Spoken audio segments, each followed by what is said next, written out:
sana gelemedim. Yollarına yüz süremedim. Gözlerimde hasret kaldı.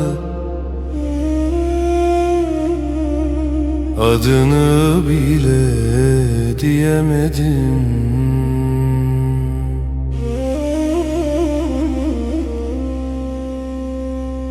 Rüzgarına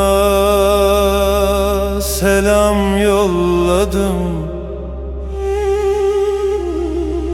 Gecelerde seni andım. Gül kokunu düşlerimde, kalbime nakşedip kaldım.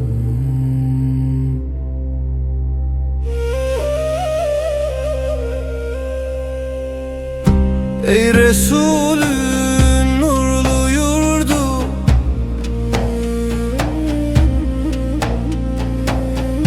gönlüm sana hep mahzun durdu.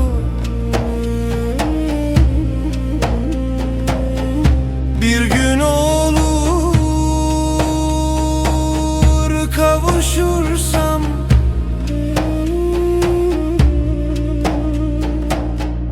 gözyaşımı secde kıldı Medine.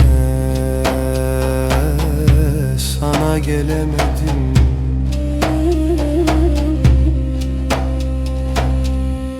Affet beni, eremedim.